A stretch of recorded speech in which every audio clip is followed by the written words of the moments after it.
Amin. Yang terhormat Kepala Kejaksaan Negeri Takalar, yang terhormat Inspektur pada Inspektorat Kabupaten Takalar, yang kami hormati Kepala Dinas Sosial Kabupaten Takalar, yang kami hormati Camat se-Kabupaten Takalar, beserta Kepala Desa dan aparat desa yang sempat hadir pada kegiatan hari ini. Assalamualaikum warahmatullahi wabarakatuh. Selamat pagi dan salam sejahtera untuk kita semua. Pertama-tama, marilah kita panjatkan puji syukur atas berkah, rahmat, dan hidayahnya, sehingga kita masih diberi kesempatan untuk hadir di tempat ini dalam pelaksanaan dialog virtual Hari Bakti Adiaksa ke-61. Seperti yang kita ketahui, saat ini kita masih dalam situasi pandemi COVID-19.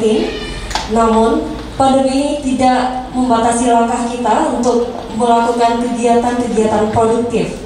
Salah satunya seperti pada hari ini, kita akan berdialog secara virtual dengan tema Kejaksaan Mendorong Percepatan Ekonomi Rakyat. Baik, memasuki tahun kedua pandemi COVID-19 di Indonesia tentunya berdampak di segala sektor. Tidak hanya pada sektor kesehatan, namun juga berdampak besar terhadap sektor perekonomian nasional. Dari data Badan Pusat Statistik mencatat bahwa pertumbuhan ekonomi Republik Indonesia pada tahun 2020 mengalami penurunan, yakni minus sebesar 2,07% dibanding tahun-tahun sebelumnya. Dampak lain dapat kita lihat pada April 2020 lalu, yakni beberapa karyawan, yakni sebanyak 1,5 juta karyawan di PHK. Kemudian pada sektor pelayanan udara mengalami kerugian. Kemudian juga bisa kita lihat pada jumlah wisatawan yang menurun di Indonesia dan juga daya beli masyarakat yang menurun, serta banyak dampak lainnya. Selanjutnya, kita membutuhkan peran stakeholder dalam mendorong percepatan ekonomi rakyat. Telah hadir narasumber kita pada hari ini yang akan membahas seputar bagaimana strategi pemberdayaan masyarakat di tengah pandemi COVID-19 dan bagaimanakah penggunaan dana desa yang diperuntukkan dalam mendorong pemulihan perekonomian rakyat. Langsung saja saya persilahkan kepada Kepala Dinas Sosial Kabupaten Takalar, yakni Pak Haji Baso SPD MSI, untuk memaparkan materi.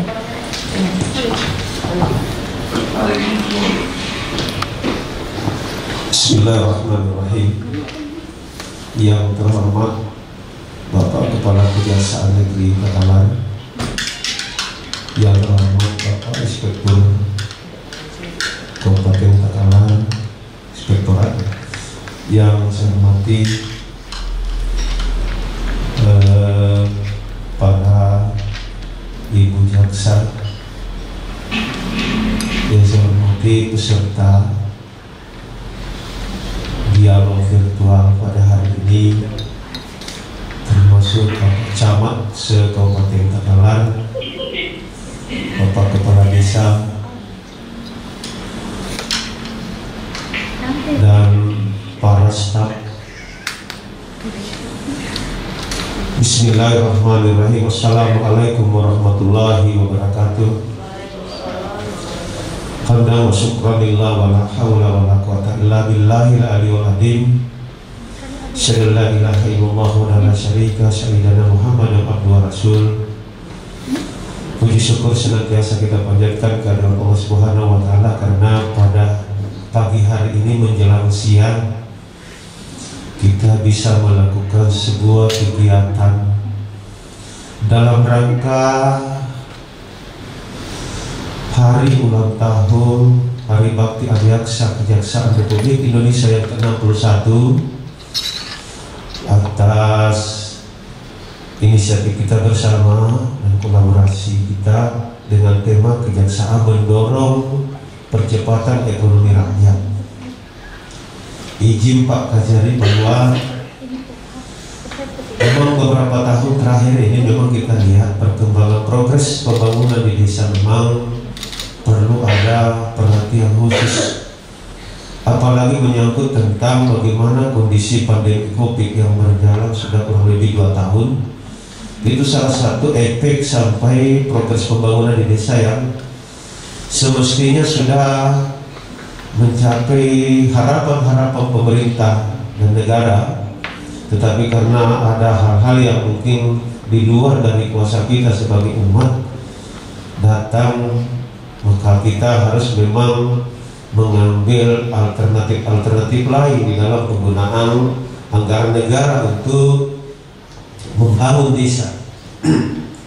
Saya harapkan kepada semua kepala desa dan stakeholder yang ada di desa, tidak terlepas juga pemerintah wilayah kecamatan, bahwa yang pertama adalah bagaimana memberikan edukasi kepada seluruh desa untuk bisa berinovasi tanpa mengabaikan program-program utama yang ada di desa, tetapi tetap mengacu kepada bagaimana pengembangan perimbangan percepatan ekonomi di desa dengan berinovasi, dengan berbagai tata cara dan penggunaan anggaran desa yang dimaksimalkan.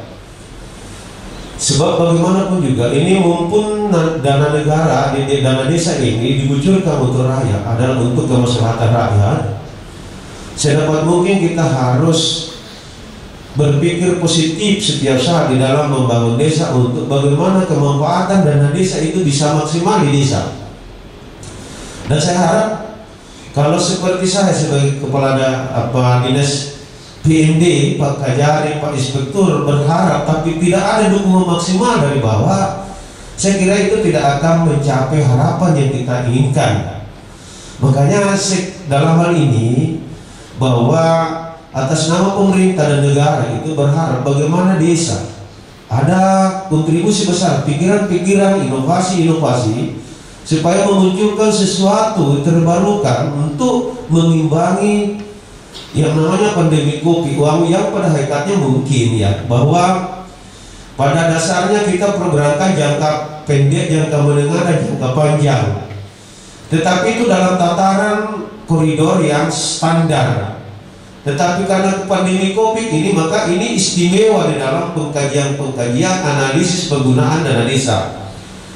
Sebab ini kan tamu yang tak diundang, COVID ini tamu tak diundang dan tidak diharapkan kehadirannya karena menghambat perekonomian desa.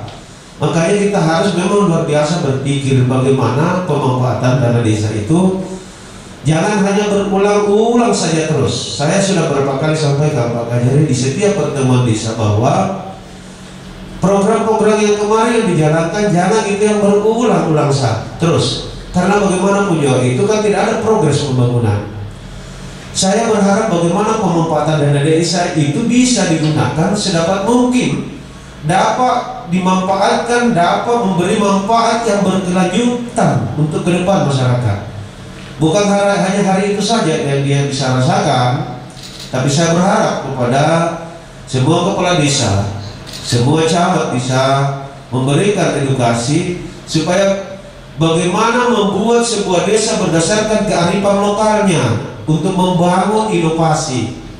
Saya sudah sampaikan beberapa kali bahwa banyak desa yang sebenarnya yang sumber daya alamnya dan potensial untuk membangun kearifan lokal, tentang bagaimana membangun ekonomi desa.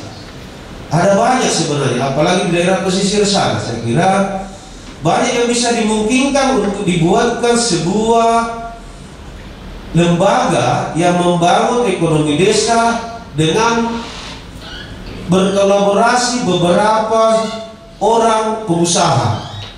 Itu juga harus dibangun. Kita tidak bisa berdiri sendiri. Kita harus memang punya relasi dengan orang-orang di luar lingkungan pemerintah untuk membangun desa. Antara lain sekarang kita sudah melihat perkembangan bagaimana desa pesisir menjadi destinasi desa pantai, desa wisata pantai.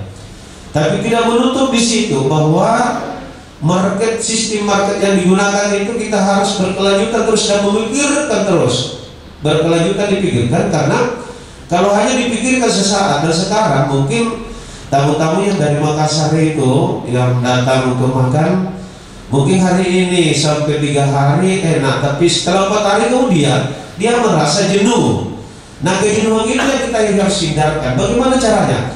Kita selalu membuat inovasi baru dan suasana baru dalam sebuah usaha desa itu. Itu yang ketiga. Persoalan BUMDes juga ini salah satu bagian yang bisa memberikan sumbangsi besar terhadap desa kalau ini bisa dimanfaatkan dengan baik. Karena saya lihat izin Pak Kajari bahwa memang BUMDes ini tidak terlalu progres di dalam membantu pembangunan desa. Mungkin karena mindset masyarakat, pola pikir semua yang ada terlibat di dalamnya ini, yang mungkin kita harus bangun, kita rubah. Mudah-mudahan mereka bisa menyadari bahwa ini uang negara untuk kepentingan rakyat, kepentingan umat. Nah, saya berharap kepada semua stakeholder yang ada di pemerintahan kecamatan dan desa, bagaimana memberikan sumbangsi pikiran, saran, supaya hal-hal yang menyangkut persoalan, hal-hal yang berulang, kita tidak usah diulangi lagi. Ada kegiatan-kegiatan yang berulang dan kemanfaatannya tidak terlalu memberikan nilai kepada masyarakat. Saya kira itu perlu dirubah. Kita harus melakukan sesuatu terobosan-terobosan baru supaya masyarakat melihat bahwa apa yang diberikan oleh pemerintah, oleh kita sebagai masyarakat, bisa memberikan manfaat ke depan yang berkelanjutan 5 tahun, 10 tahun dan seterusnya. Harapan-harapan ini dari kami sebagai pemerintah daerah kiranya bisa diimplementasikan oleh pemerintah yang ada di desa dan kecamatan. Dan yang terakhir, saya berharap bahwa bagaimanapun juga komunikasi harus dijalin, komunikatif terhadap semua stakeholder yang bersangkutan dengan persoalan-persoalan kebijakan, supaya kita tidak terlibat dalam sebuah persoalan-persoalan yang seharusnya tidak terjadi. Saya kira komunikasi itu merupakan bagian yang membangun komunikasi terhadap semua yang mengetahui, semua yang punya kewenangan kepentingan di situ. Kita harus bangun komunikasi itu, karena kadang-kadang kita harus memang bahwa seharusnya kita harus berterus terang menyampaikan hal-hal kekurangan dan kelemahan kita sebagai pemerintah di desa dan kecamatan. Tidak usah kita selalu menyampaikan yang terus, karena saya anggap itu perbuatan yang sia-sia namanya. Saya berharap kepada kita semua dan pemerintah desa kecamatan, sekiranya di dalam sebentar penyampaian Pak Kajari dan Pak Inspektur itu, tolong disikapi bersama bahwa mungkin dengan sistem bagaimana memberikan informasi, komunikasi terhadap masyarakat itu, supaya mindset masyarakat itu bisa berubah. Berikan kepercayaan diri kita kepada masyarakat, masyarakat bisa percaya terhadap kita. Oleh karena ada keteladanan yang ditampilkan di situ, maka masyarakat bisa percaya, masyarakat bisa memberikan respon positif untuk dan bisa memberikan sumbang saran dan pikiran oleh tokoh-tokoh masyarakat di sekitar kita. Itu harapan-harapan kami sebagai Kepala Dinas Pemerintahan Pembinaan Desa di Takalar, supaya progres pembangunan di dalam percepatan ekonomi desa ini di COVID ini bisa kita atasi bersama. Dan ada banyak hal-hal yang memang kita harus sikapi dan kita harus lakukan. Dan beberapa memang perlu dengan sistem IT dan informasi yang sekarang sudah zamannya 4.0. Memang harus kita maju beberapa langkah ke depan. Kita sebenarnya terlambat untuk melakukan progres tentang bagaimana pelayanan masyarakat. Termasuk yang terakhir sekali saya sampaikan bahwa tolong di semua desa progres tentang SDGs-nya itu harus dipercepat. Penyelesaian SDGs-nya harus dipercepat, karena itu bagian dari pendataan, memvalidasi semua data-data yang ada di desa untuk bisa kita mengetahui sejauh mana perkembangan desa, sejauh mana progres pembangunan di desa.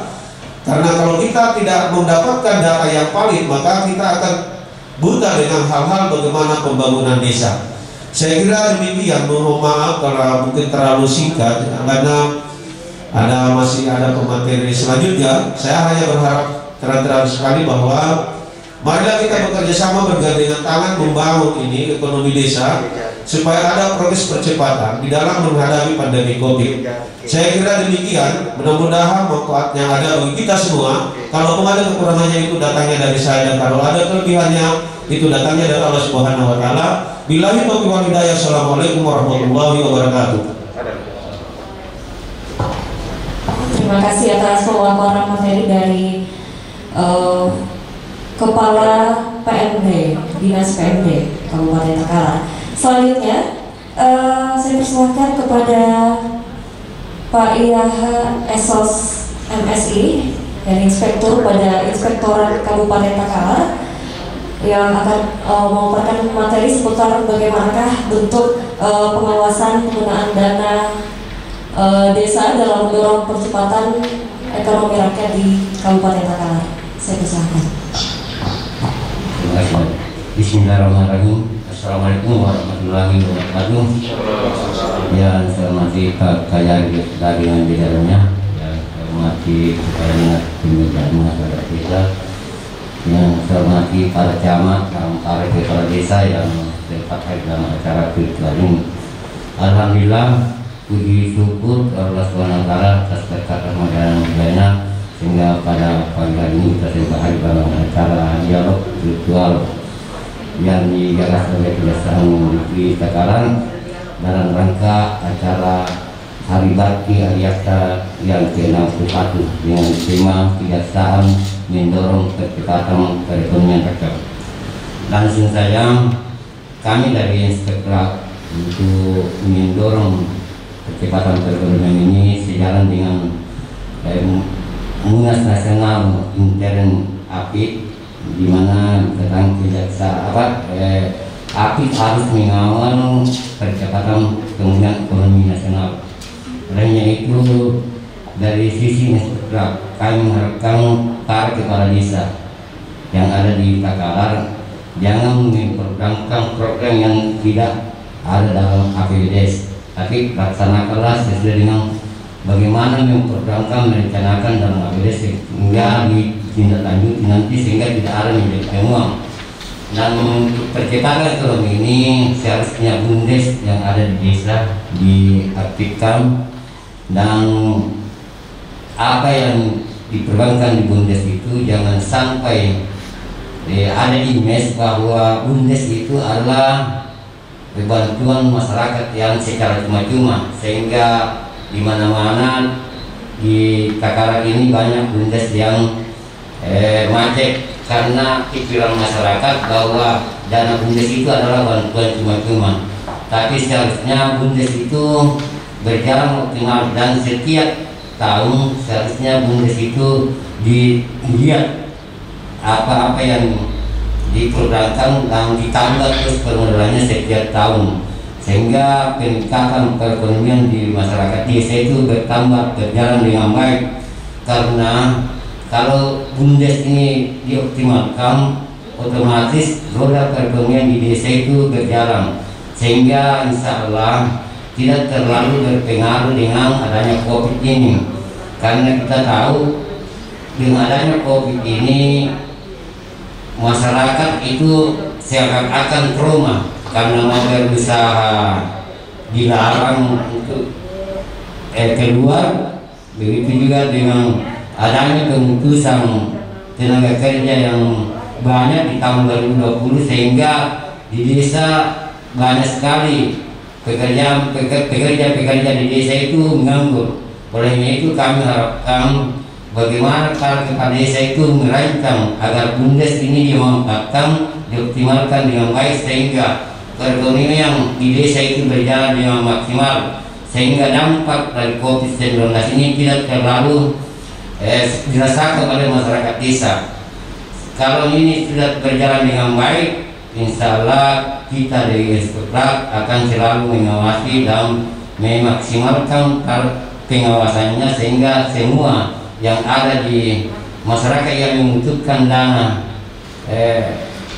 BUMDes ini bisa berjalan dengan baik, sehingga mereka mendapatkan dana di BUMDes. Begitu juga dengan program-program lainnya yang ada di desa. Jangan sampai hanya dengan seadanya saja dikerjakan, sehingga menjadi temuan inspektorat. Kalau menjadi temuan inspektorat, kami harapkan begitu sudah ada LHB-nya maksimal 60 hari dari diterbitkannya LHB itu supaya dikembalikan, karena kapan tidak dikembalikan maka akan berurusan dengan APH, karena kami inspektorat tidak akan lama akan menyimpan itu. Begitu sudah waktunya kami akan limpahkan ke APH sehingga akan diselesaikan dengan baik. Namun sebelum ini kami harapkan bahwa betul-betul para kepala desa mengundang tokoh-tokoh masyarakat untuk mengusung APBDes, sehingga di masyarakat itu apa yang dibutuhkan oleh masyarakat itu yang betul-betul dituangkan dalam APBDes, sehingga pemanfaatan dana desa di desa betul-betul maksimal, terutama dalam mendorong perekonomian. Karena kami harapkan mudah-mudahan di Kabupaten Takara dengan adanya KPK Jari selalu mendorong kita kami seperti yang kejaksaan ini akan berkolaborasi supaya tidak ada yang menjadi kasus untuk penggunaan dana desa. Kami harap demikian, karena apabila menjadi kasus berarti penggunaan dana desa itu lari dari petunjuk yang sebenarnya. Hanya ini yang saya sampaikan. Mohon maaf bila ada yang kurang. Bila hidayah. Assalamualaikum warahmatullahi wabarakatuh. Terima kasih Pak.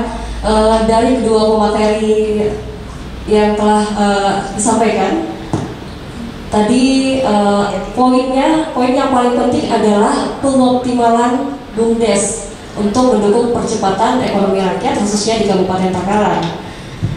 Terakhir, sesuai dengan tema pada hari ini, kejaksaan mendorong percepatan ekonomi rakyat. Bagaimanakah konsepsi percepatan ekonomi rakyat dari perspektif kejaksaan, dan bagaimanakah peran kejaksaan bersinergi dengan pemerintah setempat dalam mendukung perekonomian rakyat? Saya persilakan kepada narasumber pada hari ini, Pak Salahuddin Esamaha.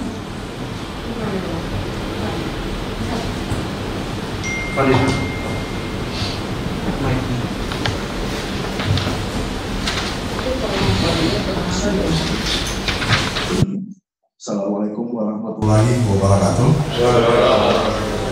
Selamat pagi semuanya. Om Swastiastu, Namo Buddhaya, salam kebajikan. Yang saya hormati Inspektur Pemerintahan Kabupaten Takara, Kepala Dinas Pemerintahan Desa, teman-teman yang hadir pada saat ini. Acara kejaksaan mendorong percepatan ekonomi digagas menjelang HBA, Hari Bakti Adiaksa yang ke-61. Gagasan ini muncul setelah kami beberapa kali melakukan dialog dengan kepala desa secara face to face. Kami sadari bahwa untuk mengunjungi 70 lebih desa di Kabupaten Takalar itu membutuhkan waktu yang cukup banyak, dan saya rasa bahwa kemungkinan kami tidak bisa berkeliling secara kontinu. Dibuatlah acara dialog virtual ini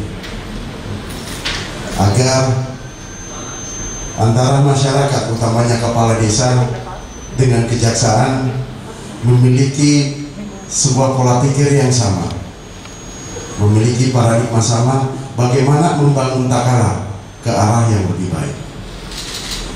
Perlu dipahami bersama bahwa memperhatikan desa adalah sebuah konsep dari nawacita pemerintah Republik Indonesia. Pak Presiden Joko Widodo pada waktu itu berpasangan dengan Yusuf Kala melalui nawacitanya membangun Indonesia dari pinggir. Bagaimana cara membangun Indonesia dari pinggir? Dimulailah bagaimana kita memperbaiki desa, membuat desa menjadi penopang ekonomi yang tangguh untuk NKRI yang lebih kuat. Dengan dasar filosofi itulah akhirnya muncullah dana-dana desa yang jumlahnya cukup fantastis dari APBN.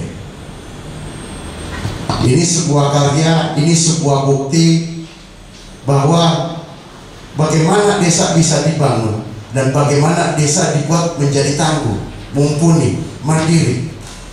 Karena dengan kemandirian yang dimiliki oleh desa, maka niscaya desa akan menjadi penopang yang kuat untuk ekonomi skala nasional. Indonesia akan menjadi kuat dari sisi perekonomiannya. Pada dialog virtual ini saya pengen mengajak kepala desa, mari berpikir secara bahasa Belandanya kepala, kok. Saya pinjam istilah kok ini dari pimpinan saya dulu, Pak JM Marika. Tapi kali ini P-nya saya ubah, bukan pada konsep yang sebenarnya. Kalau di kejaksaan kok itu konsolidasi, optimalisasi, dan pemulihan public trust. Pada dialog virtual ini, P-nya ini saya ganti menjadi produktivitas. Kepala desa adalah orang yang memahami kondisi lingkungan setempat, harus tahu potensi apa yang dimiliki. Dengan mengenal potensi yang dimiliki, maka dia bisa berpikir hal apa yang bisa dilakukan. Ada pepatah mengatakan bahwa tidak kenal maka tidak sayang. Begitupun dengan konsolidasi. Kepala desa harus masuk melalui lorong-lorong apapun. Dia harus kenal masyarakatnya, harus kenal topografinya. Desa itu memiliki apa sih yang patut untuk dijadikan sebagai sebuah kegiatan yang bisa menopang ekonomi pedesaan. Ini konsolidasi. Dengan mengetahui desanya, maka dia mengetahui sumber daya alam apa yang bisa dipotensialkan dan bagaimana sumber daya manusia untuk mendorong, mengcover potensi sumber daya alam, dan apa saja yang dibutuhkan dalam rangka melakukan kolaborasi pengelolaan sumber daya alam dengan potensi sumber daya manusia. Nah, kita sekarang mencoba memasuki O-nya, optimalisasi. Kalau kita kenal daerah kita, maka kita bisa mengoptimalkan. Apa yang bisa dioptimalkan? Tadi seperti diberitahukan, diinfokan dan dipaparkan oleh Pak Inspektur maupun kepala dinas pemerintah desa bahwa salah satu program sekarang yang menjadi program unggulan untuk dana desa adalah optimalisasi BUMDes. Kita harus lihat potensi itu.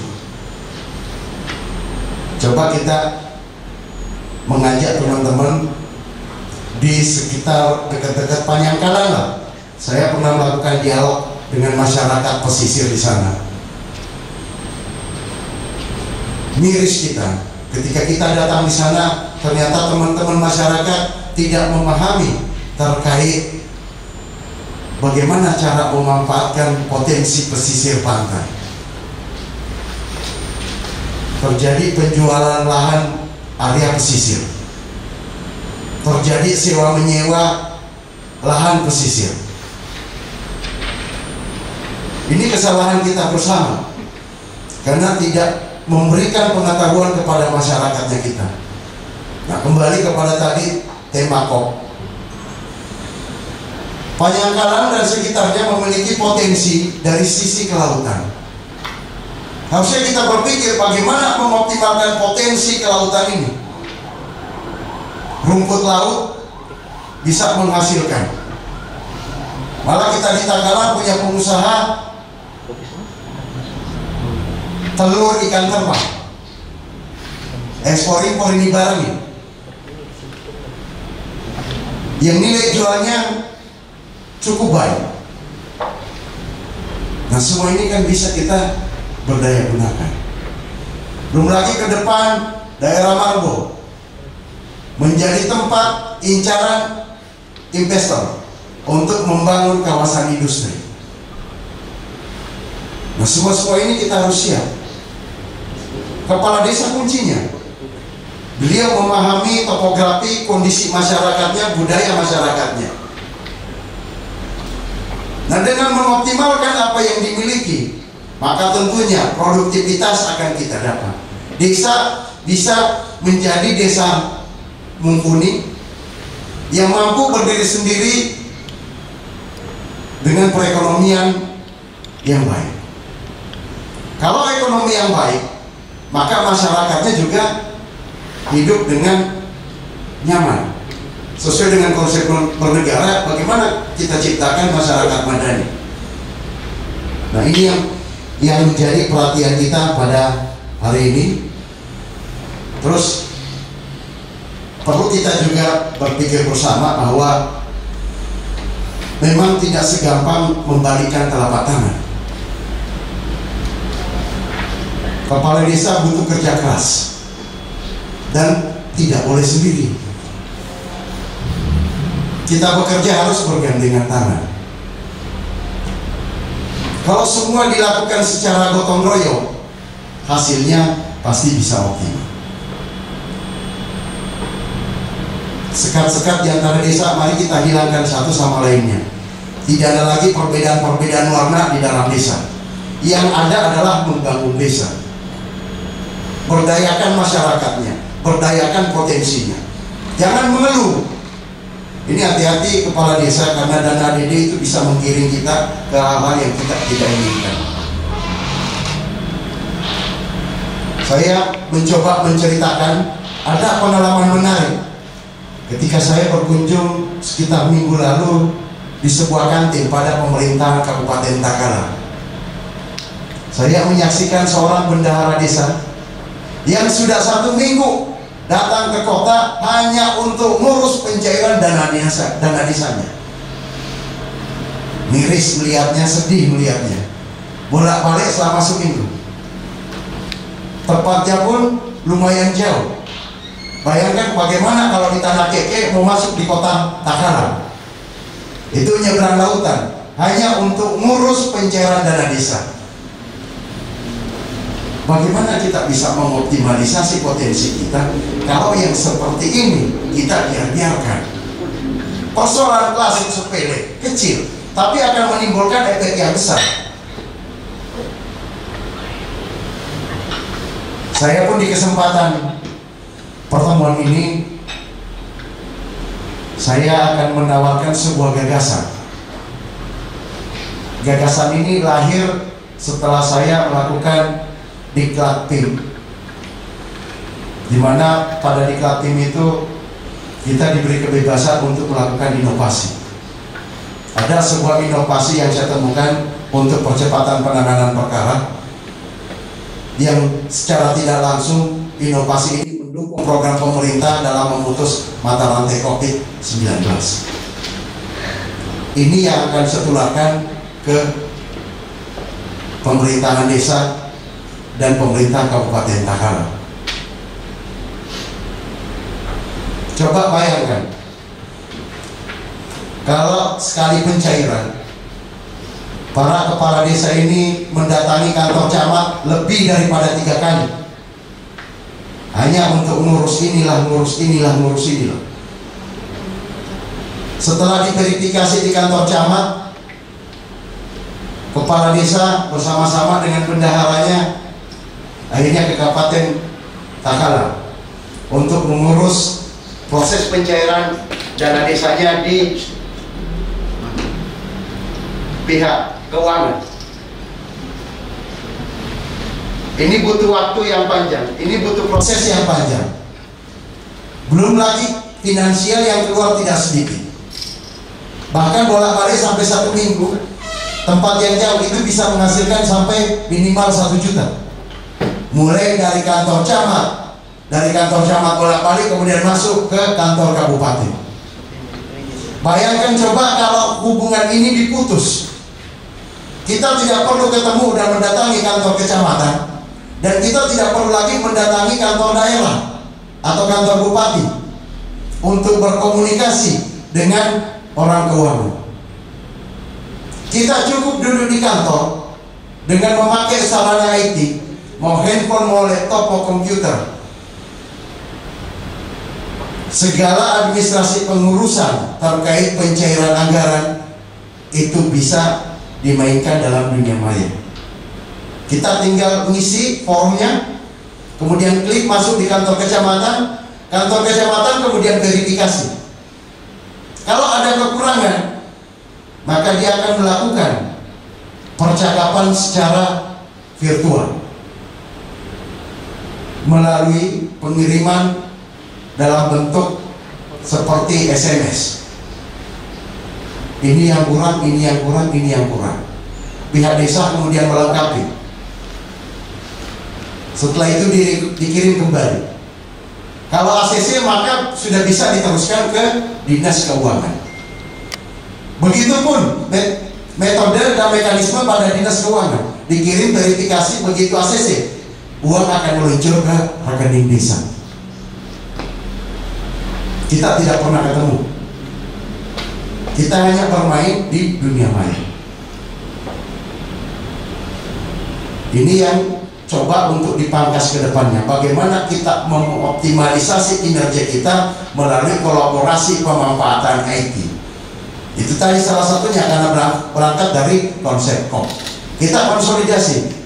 Berapa sih pegawai kantor desa? Sangat sedikit. Bagaimana dengan keterbatasan pegawai sedikit kita mampu bekerja secara optimal? Yaitu tadi, kita kolaborasi dengan teknologi. Begitupun kembali ke produktivitas masalah bundes. Mari kita mainkan teknologi yang kita miliki. Masa kalah dengan negara-negara atau kota-kota yang berkembang di luar daripada Takalar? Orang nggak perlu menawarkan sebuah produk dengan ke pasar, ke mall, nggak perlu. Pemerintah desa bisa membuatkan konten lapak. Produksi apa sih yang dihasilkan di desanya? Buatkan dengan teknologinya. Kita promosi melalui teknologi. Kalau orang bisa, kenapa kita tidak bisa? Ada disebut konsep adopsi untuk adaptasi. Kita menciplak apa yang menjadi sisi positif orang di luar daripada kita, kemudian kita adaptasikan sesuai dengan kebutuhan yang ada di daerah kita. Begitupun pemanfaatan dana desa. Cobalah berpikir secara rasio ke depan. Jangan lagi kita selalu berpikir bahwa sedikit-sedikit bimbingan teknis, sedikit-sedikit bimbingan teknis dilakukan di luar kota Takalar. Yang kita kasih kaya siapa gitu loh. Teman-teman kepala desa tahu, para camat tahu bahwa PAD kita cuma 120 miliar setahun. Beban belanja pegawai negeri 500 miliar lebih setahun. Nah, kalau melihat fenomena seperti ini, renungkan. Kita optimalkan potensi kita ada di sini. Bintek kita lakukan di sini. Kalau perlu bintek secara virtual, kayak seperti ini. Cuma minum aqua di depan. Kuotanya tidak habis 100.000. Kami bisa kumpul memberikan materinya. Apa sih yang dibutuhkan oleh teman-teman yang ada di desa-desa? Nah, di kesempatan ini pula saya mencoba memperkenalkan nantinya bahwa kami di Kejaksaan jangan dipandang sebagai sosok penegak hukum yang khusus untuk menangkapi pelaku-pelaku pidana korupsi dan menyidangkan pelaku-pelaku pidana umum. Jangan dilihat seperti itu.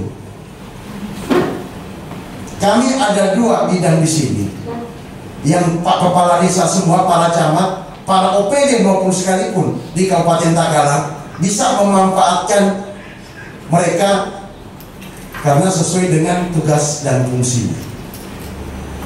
Intelijen misalnya, kalau di Kabupaten Takalar memiliki proyek strategis daerah, maka cukup pemerintah kabupaten menetapkan ini proyek strategis daerah kami, diajukan ke kantor saya. untuk dilakukan pendampingan dan pengawalan terhadap proyek strategis nasional, sehingga kami bisa meminimalkan terjadinya perbuatan melawan hukum.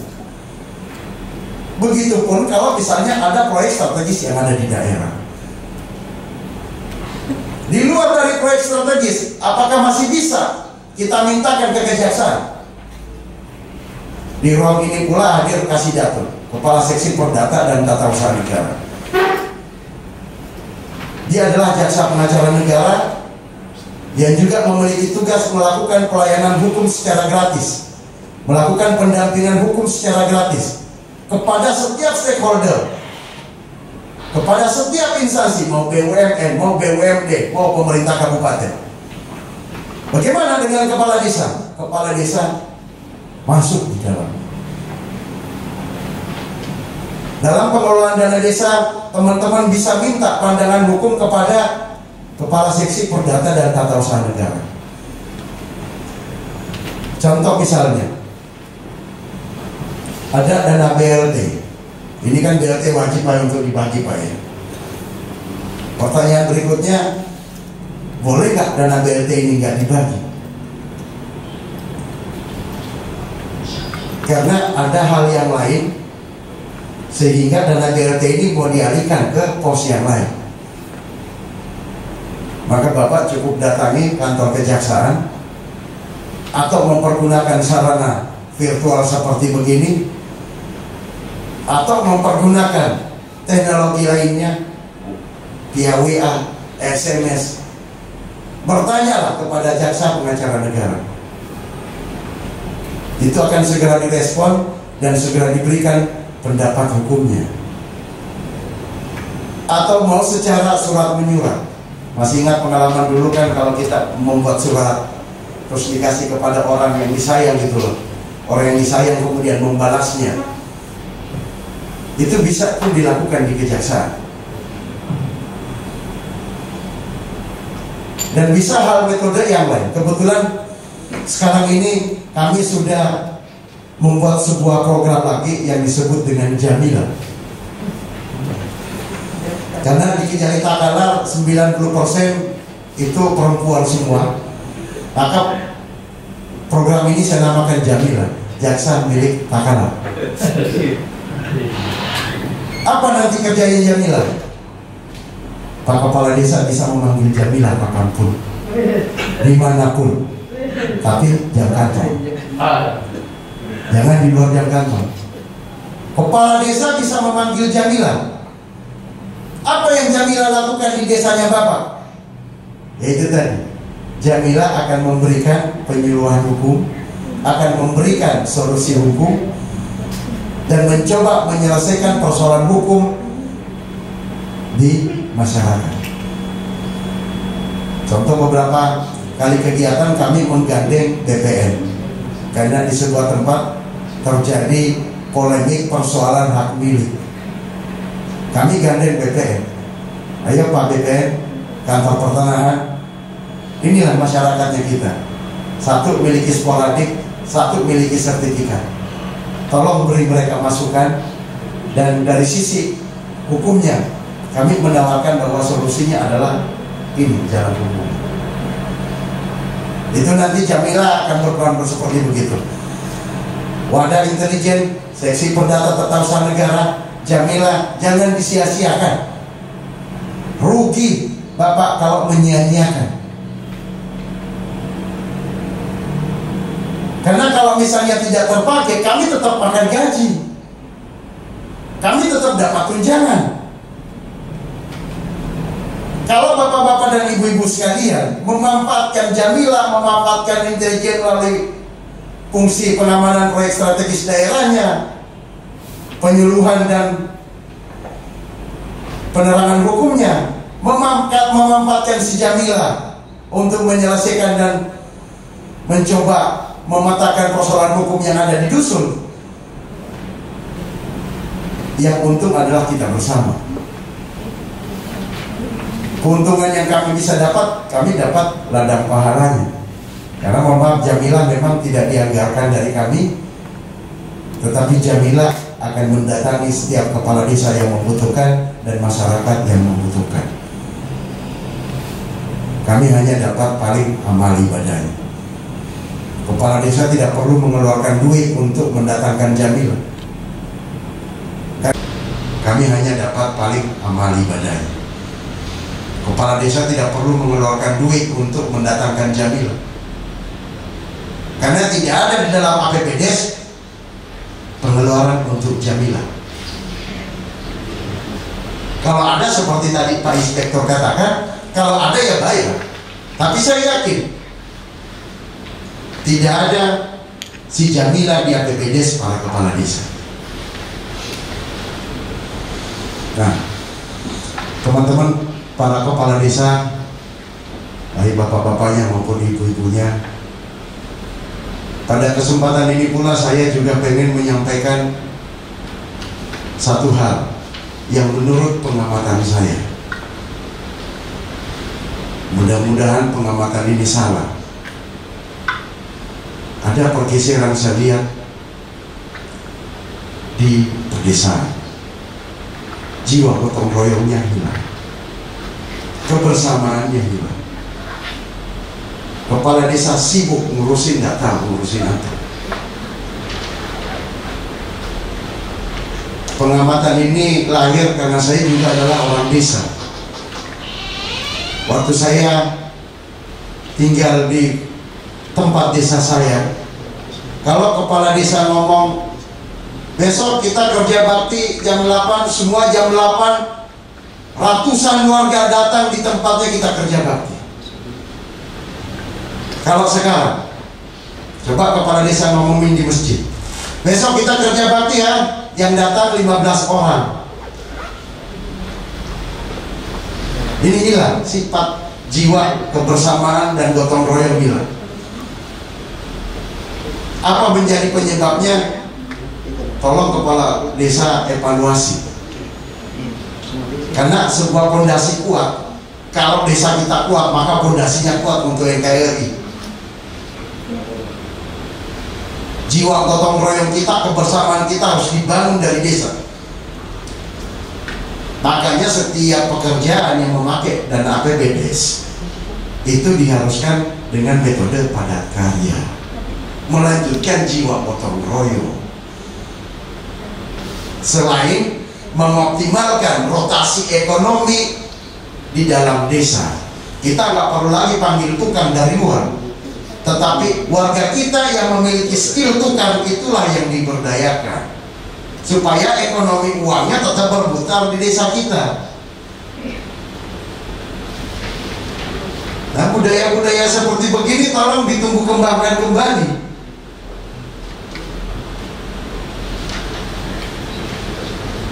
Ingat bahwa kalau ekonomi rakyat bagus, maka rakyat juga pembayaran pajaknya lancar. Kalau pembayaran pajak lancar, maka PAD juga kita akan naik. Nah, selain daripada itu tadi, kembali tolong potensi yang dimiliki setiap desa dipetakan untuk dioptimalkan. Saya lihat di Kabupaten Takalar sektor pertaniannya bagus.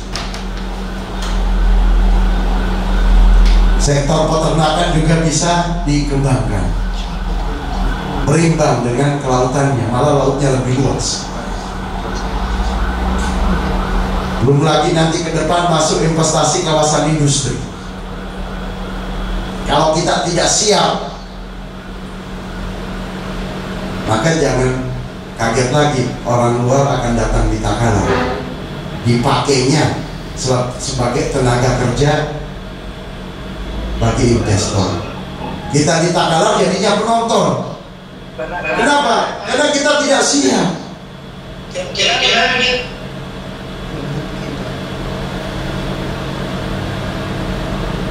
Potensi ke depan mari kita sambut.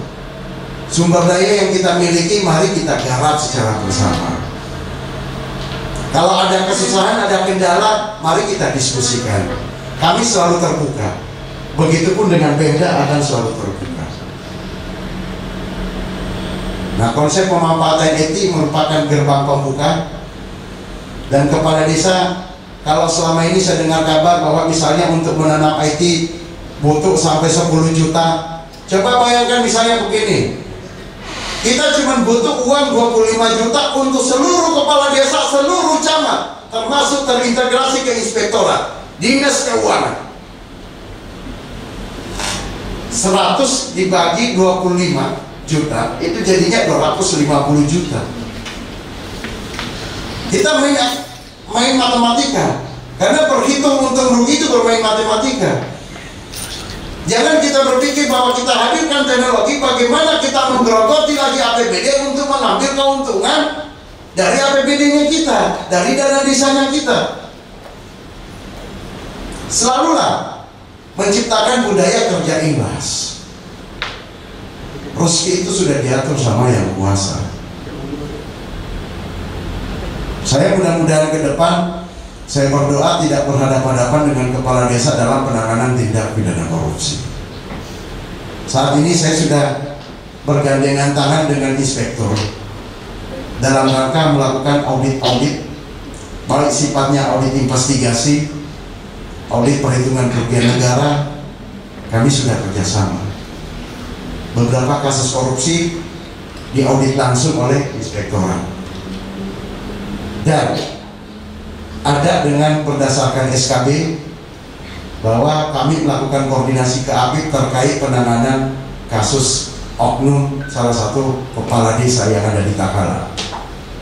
Alhamdulillah, begitu audit jalan, APIP-nya jalan, di tengah jalan dia pengembalian, nilainya pun cuma udah sampai 50 juta. Sudah diberikan sanksi oleh pemerintah daerah, sudah mengembalikan. Inilah wujud dari SKB antara kejaksaan dengan Mendagri, bahwa APIP terlibat di dalam proses penegakan hukum tindak pidana korupsi untuk penanganan perkara yang dilakukan oleh oknum kepala desa. Harapan saya dengan bapak-bapak dan ibu-ibu, saya tidak mau berhadapan-hadapan. Saya pengen bergandengan tangan. Tapi kalau ajakan bergandengan tangan bapak-bapak dan ibu-ibu tidak mau,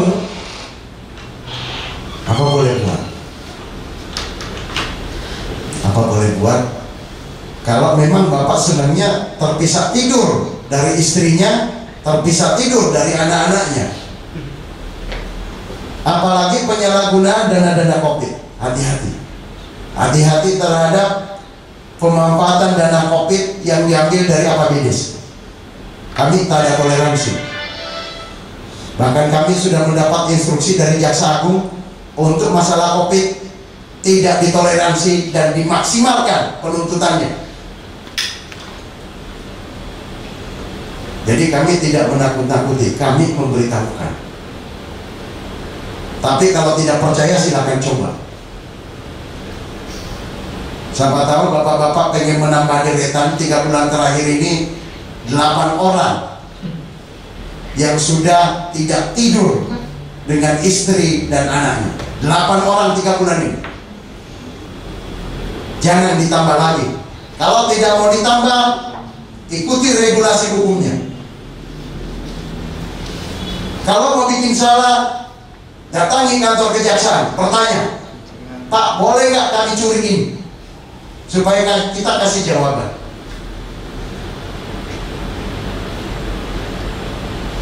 Nah, kembali ke persoalan awal, bahwa dalam rangka merayakan Hari Bakti Adiaksa yang ke-61,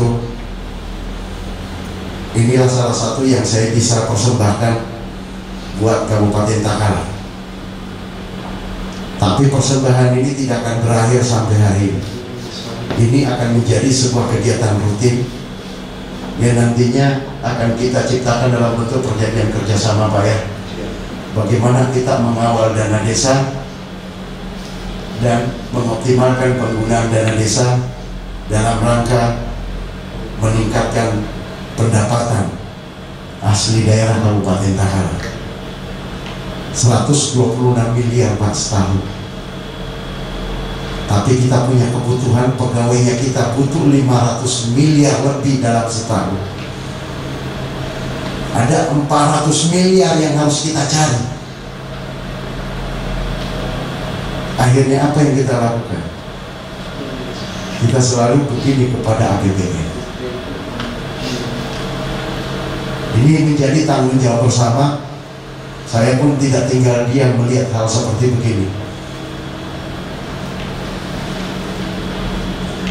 Kita punya tekad membangun Takalar yang lebih baik, berdayakan potensi yang dimiliki, berdayakan sumber daya yang dimiliki, hentikan mencuri dana-dana desa.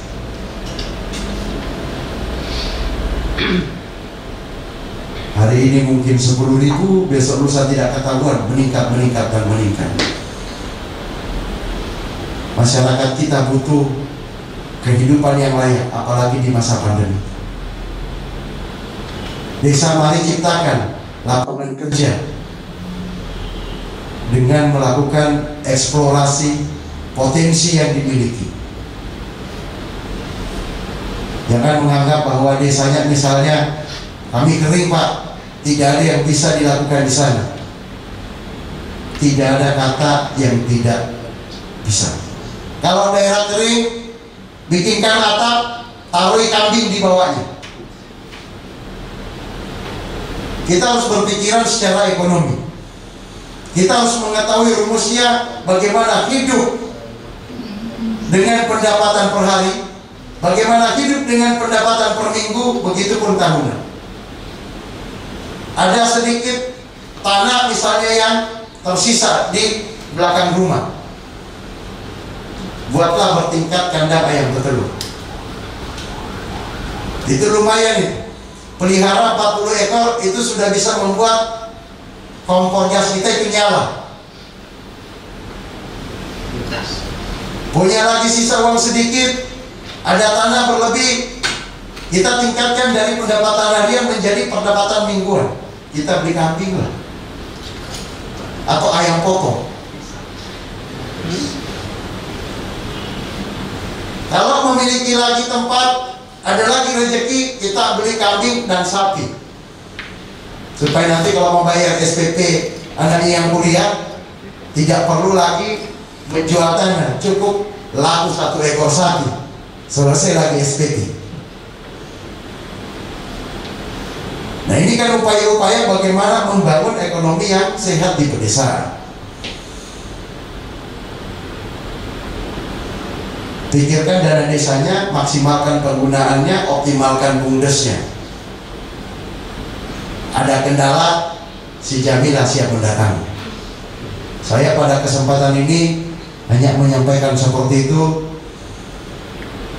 dan mudah-mudahan ke depan dialog virtual bisa dilakukan secara berkesinambungan dengan mengoptimalkan fungsi dan peran IT yang kita miliki, supaya silaturahim bisa berjalan dan kita sama-sama mengajak untuk berjalan di jalan yang benar. Lebih dan kurangnya mohon dimaafkan. Wabillahi taufiq wal hidayah. Wassalamualaikum warahmatullahi wabarakatuh. Waalaikumsalam warahmatullahi wabarakatuh. Ada beberapa poin yang disampaikan Pak Kepala Kejaksaan Negeri Takalar, yakni dalam percepatan ekonomi rakyat perlunya mengenali potensi wilayah dan meningkatkan peran SDM di masing-masing wilayah. Kemudian perlunya meningkatkan produktivitas BUMDes dan tentunya meningkatkan jiwa gotong royong. Selain daripada itu, Kepala Kejaksaan Negeri Takalar juga menggagas terkait kolaborasi pemanfaatan teknologi, misalkan dalam pencairan anggaran melalui aplikasi untuk dilakukan komunikasi secara virtual sebagai bentuk mendukung program pemerintah dalam memutus rantai COVID-19. Kita berikan aplaus dulu kepada ketiga narasumber pada hari ini. Perlu saya sampaikan bahwa dialog virtual pada hari ini juga dapat disaksikan pada live streaming akun Instagram Kejaksaan Negeri Takalar @kejari Takalar. Baik, langsung saja saya persilahkan kepada pemerintah desa yang ingin berdialog secara langsung, baik kepada Kajari Takalar, kepada Inspektor Wilayah Takalar dan Kepala Dinas PMD Takalar. Untuk itu, bagi yang ingin mengajukan pertanyaan atau ingin berdiskusi secara langsung, bisa melambaikan tangan pada chat room yang telah tersedia.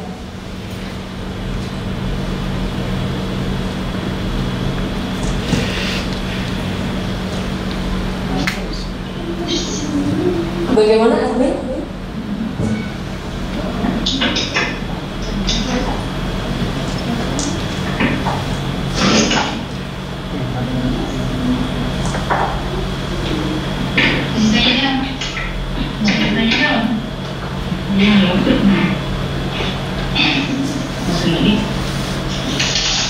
Assalamualaikum warahmatullahi wabarakatuh. Waalaikumsalam warahmatullahi wabarakatuh. Bisa disebutkan nama dan asal? Kan nama saya. Tidak usah kayak jauh. Asal dari mana? Desa mana? Dari desa Kalibintang. Desa Kalibintang. Ya, Kecamatan Galesong Selatan. Kecamatan Galesong Selatan. Ya, kami persilakan, Bu. Yang saya hormati Bapak-bapak pemateri dan teman-teman peserta dialog virtual. Yang ingin saya tanyakan adalah sejauh mana peran kejaksaan dalam meminimalisir atau mengendalikan, meminimalisir, ya, meminimalisir atau mengendalikan adanya indikasi kerugian negara terhadap penggunaan dana desa. Mengingat selama ini kami di desa biasanya kalau ada anggaran yang ada di APBDes itu kita harus buat papan transparansinya untuk diketahui bersama, baik itu pemerintah desa ataupun masyarakat. Namun ketika ada temuan dari tim inspektorat yang mengetahui temuan tersebut adalah hanya perangkat desa dan kepala desa. Yang ingin saya sarankan atau mungkin bisa menjadi pelajaran bagi kita semua adalah bagaimana kalau temuan tersebut juga dibuatkan papan transparansinya agar masyarakat kita tahu bahwa kepala desa yang selama ini memimpin mereka ada penyelewengan atau indikasi yang bisa menyebabkan kerugian negara. Mengingat di Takalar ini yang tadi Bapak bilang tadi baru 8 orang ya yang tersangkut dengan hukum, dan itu sedikit sekali dibandingkan mungkin di provinsi lain. Ya. Nah, menurut cerita dari Pak Said Kalimantan, di sana itu katanya cuma saja yang korupsi 10 juta masuk penjara, masuk penjaranya kadang seminggu 2 minggu. Nah, setidaknya mantan-mantan kepala desa kita di Takalar itu, kalau mereka ada indikasi yang membuktikan bahwa mereka bersalah, ada juga efek hukumnya. Mereka diberi waktu ya, mungkin seminggu 2 minggu untuk mengembalikan uang negara. Setelah itu harus ada proses hukum setelahnya. Mereka harus ada sanksi sosial. Jadi sanksi sosial itu Pak kan berdampak luas. Artinya kalau seorang kepala desa pernah menjadi narapidana kan tetap aja di masyarakat dia mantan napi. Artinya indikasi mereka untuk masuk lagi sebagai calon kepala desa kemudian bisa berdampak lebih ke masyarakat. Nah, itu adalah sebagian kecil dari yang Bapak bilang tadi di Takalar terjadi.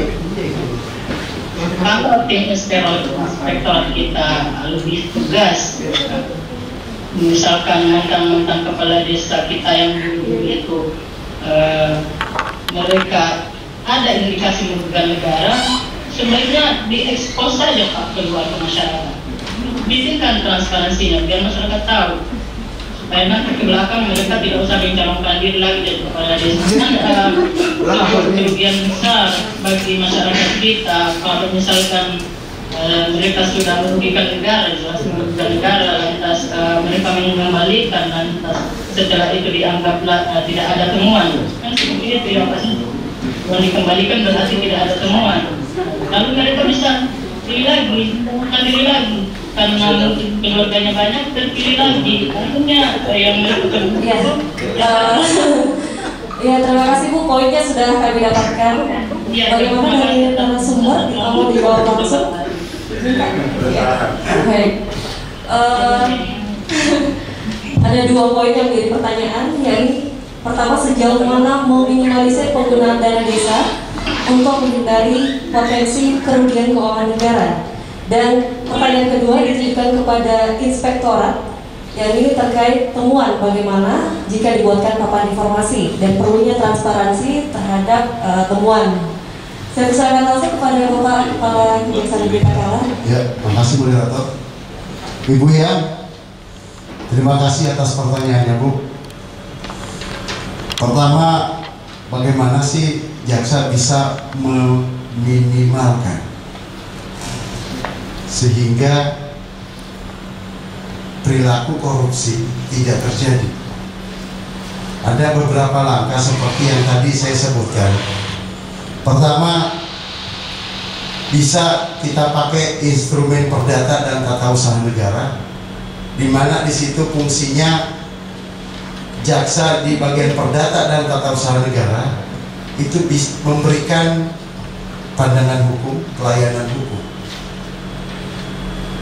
Jadi orang bisa bertanya, para kepala desa bisa bertanya, boleh tidak uang ini dipakai begini? Boleh tidak kebijakannya seperti begini?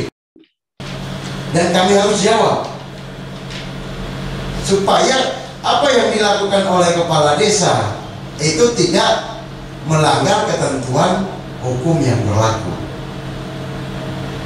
Nah, bagaimana kalau misalnya ada temuannya, terus temuan itu cuma yang tahu inspektorat sama kepala desanya? Ada keinginan dari ibu itu diumumkan temuan itu, nanti akan dibahas oleh Pak Inspektor. Tetapi kalau dari kejaksaan, seperti yang saya bilang tadi, bahwa kami sudah menggagas antara kejaksaan dengan inspektorat. Setiap temuan inspektorat itu bunyi di kejaksaan. Kami tahu apa yang jadi temuannya, tetapi kami pun harus hargai inspektorat dalam bekerja. Tidak semua temuannya itu serta-merta orang harus diproses hukum. Ada regulasinya yang bermain, ada ketentuan yang bermain di situ. Bahwa nanti sampai sekian lama, kalau tidak ada tindak lanjut dari temuan, maka inspektorat akan menyerahkan ke penegak hukum. Nah, proses itu kami harus hormati. Jadi kalau mau naik rumah lewat tangga dulu Bu, ketok pintu, assalamualaikum. Kalau lewat jendela itu biasa, kalau orang kampung pasti diparangi tuh Bu, karena pencuri tuh yang lewat jendela. Kami harus lewat tangga, masuk pintu, ketok, assalamualaikum. Barulah saya disambut sama yang punya rumah.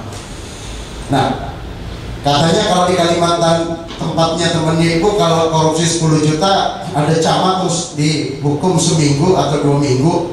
Saya luruskan Bu ya, dalam perbuatan tindak pidana korupsi, ancaman hukumannya kalau pasal 2 itu melakukan perbuatan melawan hukum, memperkaya diri sendiri, orang lain, itu minimal 4 tahun Bu, jadi nggak mungkin 2 minggu atau seminggu. Kalau pasal 3 yang dilanggar, penyalahgunaan kewenangan, itu minimalnya setahun. Kalau cuma 10 juta korupsinya, tadi saya dari awal udah memaparkan bahwa ada kepala desa yang korupsinya kemarin ditemukan 40 juta lebih. Nah, kita serahkan kepada inspektorat sesuai dengan SKB yang dimiliki dan SOP penanganan perkaranya. Setelah itu dilakukan temuan oleh inspektorat, dia mengembalikan. Nilai kerugiannya udah hilang Bu, dia mengembalikan. Kalau penanganan satu perkara tindak pidana korupsi yang dilakukan oleh kejaksaan, Dari penyelidikan sampai eksekusi itu sampai 150 juta uang yang digunakan. Coba bayangkan, uang 150 juta digunakan hanya untuk memburu uang 10 juta. Kami disuruh misalnya ditelepon teman, "Nih bos, ada uang 1 juta ke sini." Ternyata yang teman yang telepon itu adanya di Kalimantan. Kami ke Kalimantan naik pesawat PP, pergi ngambil uang 1 juta. Nginep lagi semalam. Habis 5 juta kami cuma jemput uang 1 juta. Dalam penanganan tindak pidana korupsi yang dikedepankan adalah recovery. Apa itu recovery? Penyelamatan kerugian negara. Itu yang dikedepankan. Bagaimana kita berupaya dulu untuk menyelamatkan kerugian negara. Jadi kalau sifatnya nilai kerugian negaranya ini kecil, maka kami pendekatan ke aspek yang lain, yakni bagaimana kami mencoba mengambil dana itu. Tetapi misalnya kalau kesempatan sudah diberikan dan dia tetap tidak mau memulihkan perekonomian ataupun keuangan negara, dengan sangat terpaksa kami harus memiliki strategi yang lain supaya menyelesaikan perkara ini dan tidak memakai uang kantor. Ada strateginya tersendiri. Kemudian sanksi sosial bagi pelaku pidana. Nah, ini kita sudah coba terapkan di Tagalar, Pak ya. Jadi PLT kepala desa tadi yang dia korupsi 40 juta lebih, kemudian setelah dia kembalikan semua, kita tidak serta-merta kita berhenti di situ. Tetapi orang ini harus diberikan hukuman karena dia seorang ASN. Jadi ada hukuman yang keluar dari pemerintah daerah dan itu adalah urusan pemerintah daerah untuk memberikan hukuman tersebut.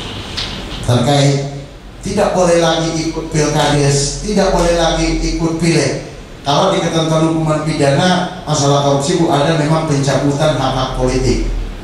Kalau di dalam putusannya tidak mencabut hak politiknya, maka dia malah boleh lagi berpolitik, Bu. Tapi memang menjadi catatan tersendiri bagi kita semua bahwa pelaku-pelaku korupsi itu harusnya mendapatkan sanksi sosial di masyarakat. Toh pelaku korupsi diumumkan, Bu, orang pada tahu ditangkap gara-gara korupsi. Tapi begitu misalnya mau jadi caleg 10 tahun ke depan, masyarakat herannya tetap juga milih gitu loh. Yang memilih kan kita-kita ini, masyarakat. Nah, kalau ada yang seperti begini, itu harusnya menjadi histori tersendiri. Tetapi kita juga jangan menghakimi orang. Hari ini dia bisa saja salah, diberikan hidayah tiba-tiba berubah. Ada juga falsafahnya bahwa lebih baik mencintai seorang mantan preman daripada mencintai mantan ustaz. Manusia itu kapan saja bisa diberi hidayah. Kita jangan menjustis ataupun terlalu cepat menghakimi seseorang. Demikian yang saya bisa sampaikan. Terus selanjutnya kami persilakan kepada moderator untuk memandunya. Terima kasih banyak. Bismillahirrahmanirrahim. Assalamualaikum warahmatullahi wabarakatuh. Pertanyaan dari Bintang tadi mengatakan transparansi. Mengapa inspektorat semuanya tidak pernah diumumkan atau dipasang di belakang korporasi? Perlu kita ketahui bahwa tugas pokok utama inspektorat itu adalah pembinaan dan pengawasan. Dalam hal pembinaan inilah yang kita kembangkan. Jadi kalau ada dalam inspektorat melakukan pemeriksaan di desa-desa, kalau ada kelebihan banyak dari desa itu kan dituangkan dalam LHP, itu dikasih kesempatan pengembalian. Jadi kalau sudah dikembalikan, nanti sudah tidak ada lagi kerugian negara, kali itu adalah pembinaan. Tapi kalau sudah dikasih waktu selama 60 hari untuk pengembalian dan dia tidak mengembalikan, maka kami serahkan ke APH seperti yang disampaikan oleh Pak Kajai tadi. Nah, nanti di APH akan diproses sehingga nampaklah bahwa siapa kepala desa yang selama ini tidak pernah menindaklanjuti dengan inspektorat dan siapa yang selalu mengikuti tindak lanjut dari demonstran itu. Kalau berproses hukum berarti tidak mengikuti demonstran, sehingga kami tidak pernah menyayangkan untuk di transparansi demonstran karena bisa menjustis orang yang sudah melakukan perbuatan melanggar itu tapi tidak dikembalikan sehingga menjadi normal kembali. Kalau kami transparansi berarti sulit untuk mengontrol sudah dikembalikan atau tidak, karena selamanya dari kamu karena begini padahal sudah dikembalikan. Kalau sudah dikembalikan maka prosesnya sudah ada lagi. Demikian, terima kasih. Terima kasih atas jawaban yang diberikan. Selanjutnya kami persilakan.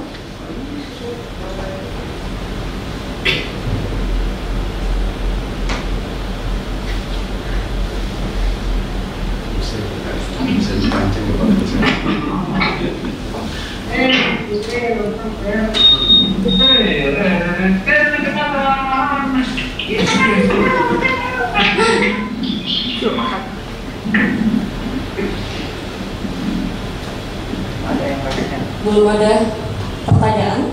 Ayo Pak, ayo. Ini kesempatan Pak. Mumpung kita bisa bertemu di virtual kali ini, ayo kita manfaatkan kesempatan. Siapa tahu ada yang pengen dijelaskan dan pengen pencerahan.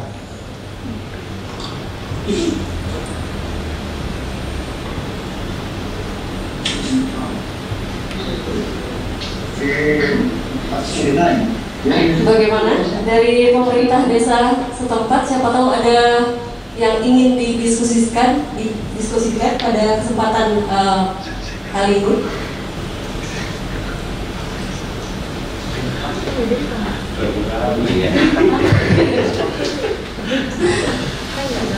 Atau ada yang tidak setuju dengan program Jamilah? Desa Bintang. Oke Pak, silakan Pak. Ya, bisa sebut nama dan asal dari mana Pak?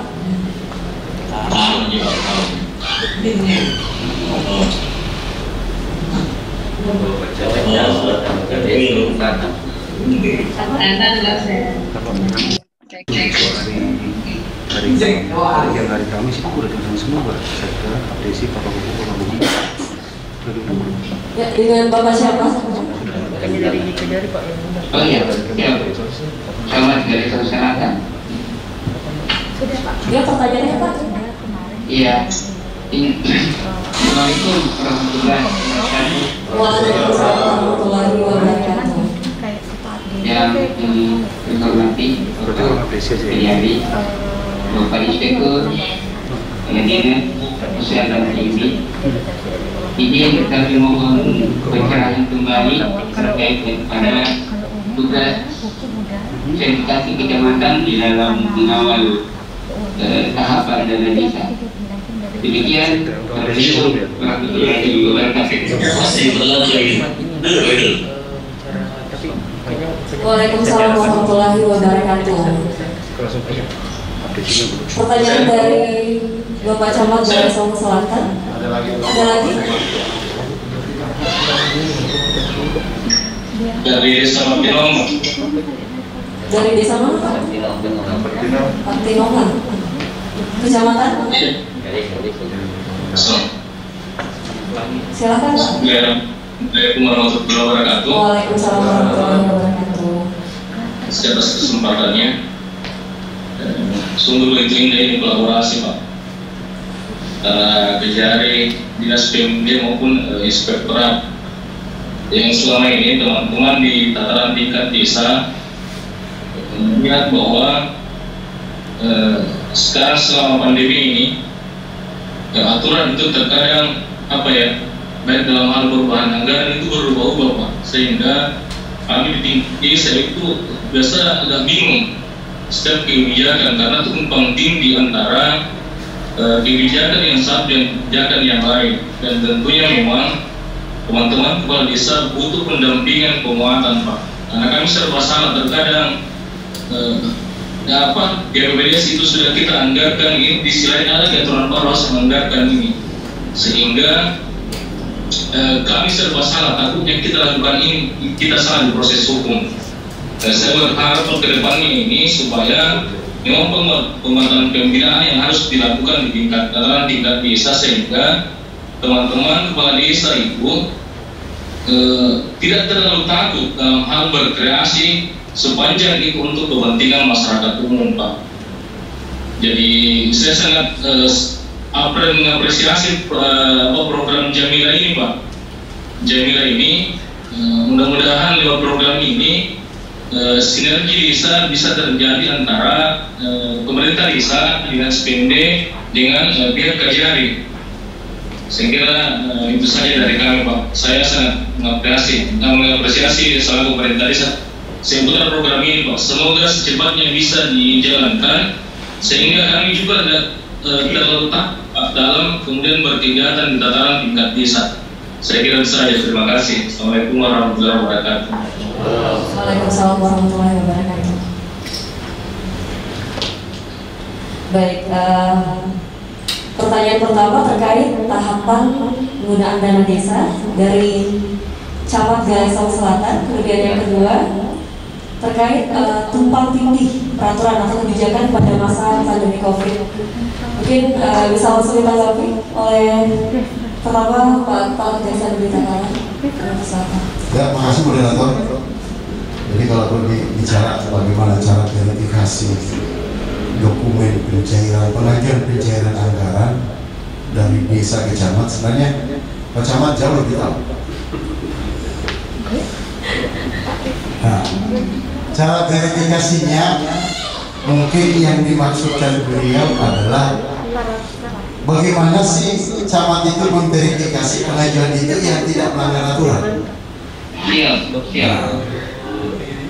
Jadi Pak Camat namanya memverifikasi kan melihat ini dokumennya udah lengkap tidak, kemudian sasaran yang dicapai terwujud nggak, kan biasanya pakai lampiran-lampiran tuh.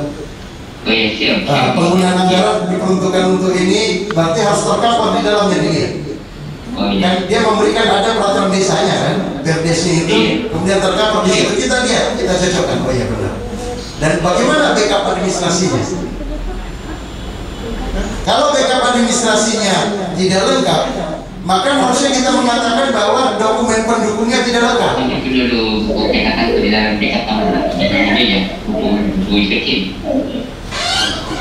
Berarti kalau tidak lengkap, maka harus diberikan petunjuk kepada kepala desa untuk melengkapi kekurangan dokumen administrasi yang dimaksud. Itu memverifikasinya Pak Camat. Nah, Pak Camat tidak memiliki kewenangan untuk membuktikan benar nggak ini materi di dalamnya. Contoh tanda tangannya kepala desa. Bukan jangan menjadi kewenangan Pak Camat itu. Pak Camat hanya verifikasi administrasinya, syarat pendukung sudah terpenuhi nggak? Itu. Untuk kemudian dilanjutkan. Jadi secara administratif. Nah, jangan masuk ke materinya. Karena kalau masuk materinya overlap nantinya. Ya. Nanti itulah yang makanya saya pengen ke depan ini bisa digunakan teknologi ini supaya disiapkan di situ konten-kontennya. Pak Camat tidak perlu lagi melihat satu-satu, tetapi dengan penggunaan teknologi ini tinggal di-input masuk, Pak Camat bisa lihat, oh ini yang tidak ada, oh dukungan pertanggungjawaban ini yang tidak ada, kan begitu Pak Camat, sehingga lebih memudahkan lagi tugas-tugas ke depan. Ya, tapi jangan Pak, misalnya tidak ada dokumen pendukungnya, Bapak ACC gitu loh. Itu. Misalnya begini, kegiatan dana desa dilakukan pembangunan talud misalnya di desa. Nah, tidak ada dokumen pendukung taludnya, pembelian semennya, gaji upah tukangnya tidak ada. Cuman foto talud aja yang ada. Nah, itu verifikasinya Bapak kasih petunjuk, lampirkan pendukung kegiatan ini. Jangan di ACC, karena kalau Bapak ACC uang cair, padahal harusnya belum boleh cair gitu loh, karena tidak memenuhi syarat dari kesempurnaan verifikasi administrasinya. Nah, kemudian yang kedua tadi, terima kasih sudah mendukung program Jamilah. Jadi Pak Camat ingat juga bahwa kami ada Jamilah, Pak Desa kami ada Jamilah, dan mudah-mudahan Jamilah ini bisa selaras dengan keinginan Pak Desa. Tapi tolong Pak ya, panggil Jamilah di jam kantor, jangan di luar jam kantor panggil Jamilah. Nggak data gitu Pak, harus jam kantor supaya Jamilah bekerja sesuai dengan tugas dan fungsinya memang sebagaimana harapan dari pemerintah desa. Kalau misalnya desa melihat bahwa tingkat perkawinan di situ carut marut dalam sisi hukumnya, maka WA Jamilah supaya Jamilah datang memberikan pencerahan bagaimana perkawinan yang sah di mata hukum. Kalau misalnya di desanya banyak misalnya persoalan yang menyangkut pengenalan narkoba, panggillah si Jamilah supaya Jamilah memperkenalkan inilah narkoba, gambar-gambarnya seperti ini, bentuknya seperti ini, kalau dipakai kita jadi begini, hukumannya nanti jadi begini. Nah, si Jamilah datang. Saya harapannya benar-benar, tapi kalau pengen lihat Jamilahnya yang asli ya langsung ke kantor kejaksaan. Semua Jamilahnya lengkap di situ. Ada puluhan Jamilah di sini Pak, dan semuanya dalam milik Takara. Apalagi yang masih kurang? Udah? Apa? Oke. Selanjutnya serahkan kembali kepada moderator. Terima kasih banyak Pak.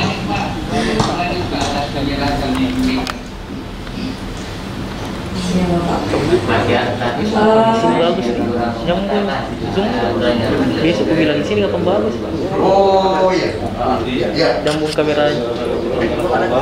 Ya ini tadi ada satu regulasi yang berubah Pak ya, udah disusun di dalam daftar ajuan yang mana mau dikejar, tiba-tiba berubah lagi. Apalagi di masa pandemi COVID ini Pak, tiba-tiba ada dana yang harus tiba-tiba muncul yang seharusnya sebelumnya tidak ada.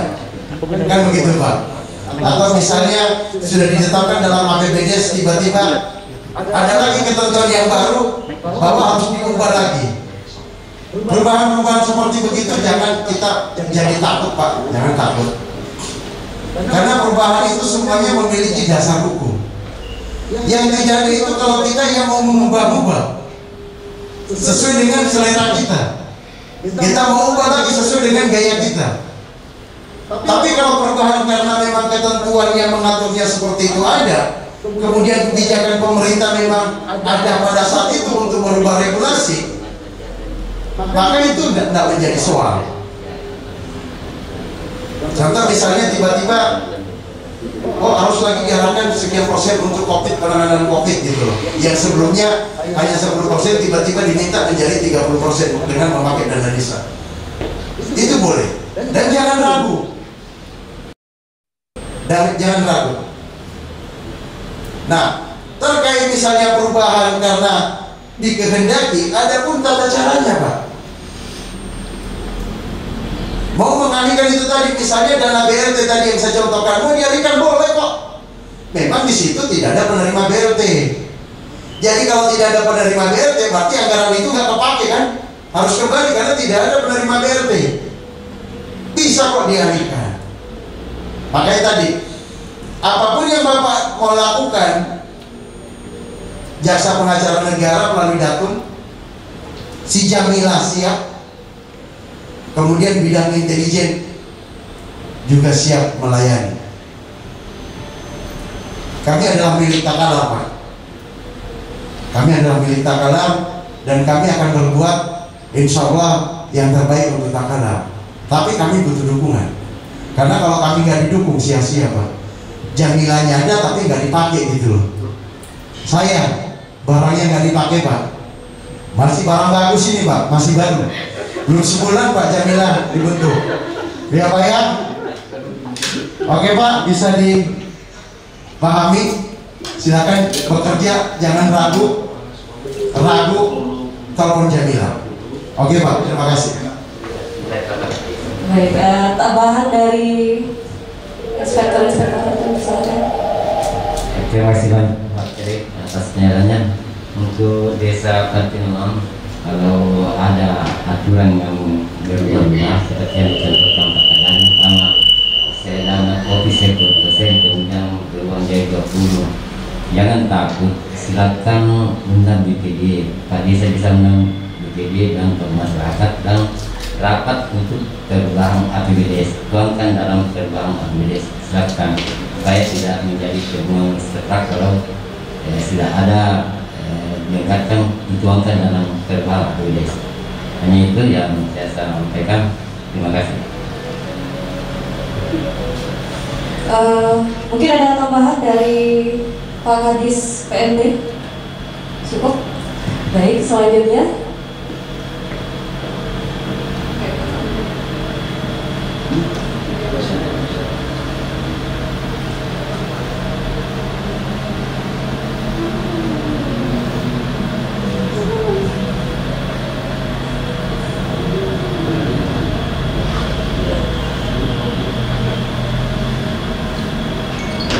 atau masih ada atau gimana?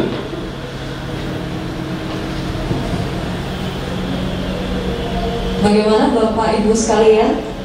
Assalamualaikum Bu, dari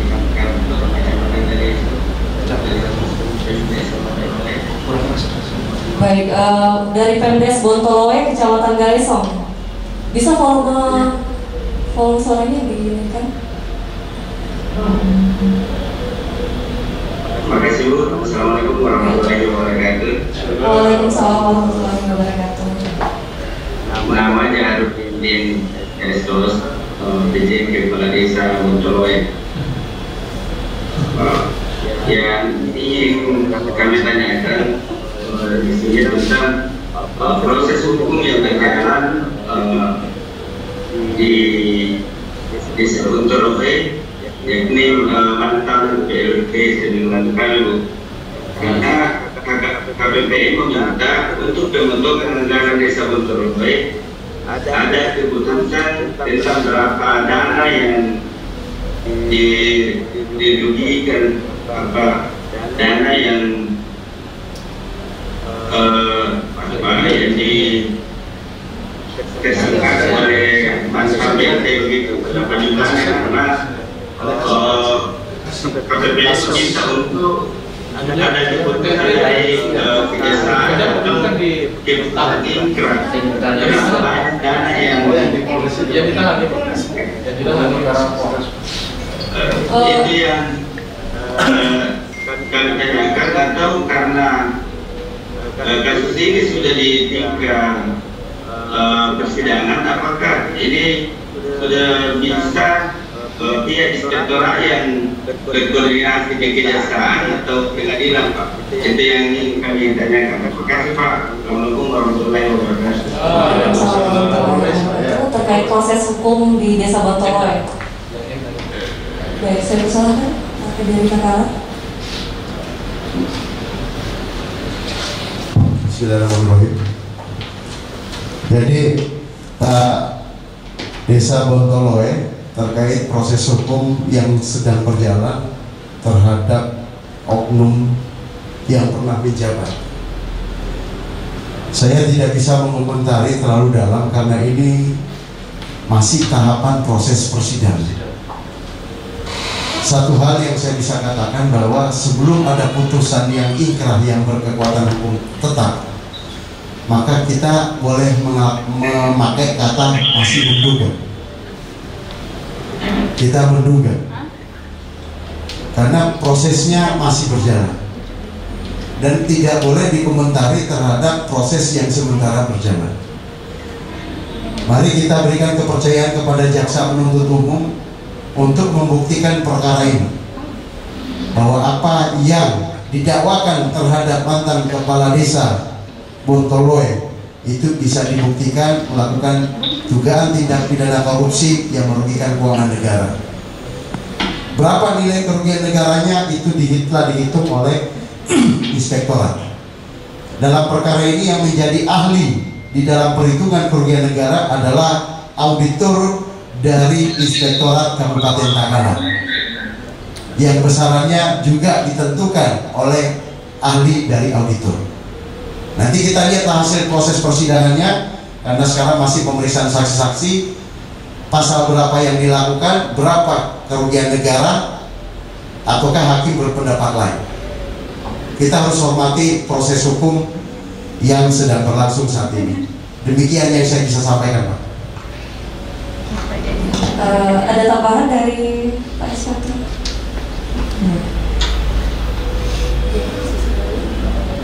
Terima kasih banyak Pak atas pencerahannya, Pak Kajari, Pak Kadis, dan Pak Direktur atas keterangan yang diberikan, karena ini permintaan KPPN. Apa yang disampaikan ini, maka ini juga yang kami akan sampaikan ke KPPN tentang kejelasan kasus kerugian negara yang dikibatkan mantan PLT. Terima kasih banyak. Assalamualaikum warahmatullahi wabarakatuh. Waalaikumsalam warahmatullahi wabarakatuh.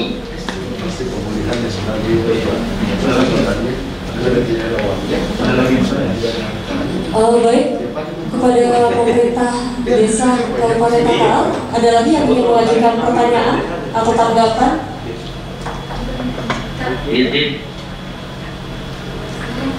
Iya.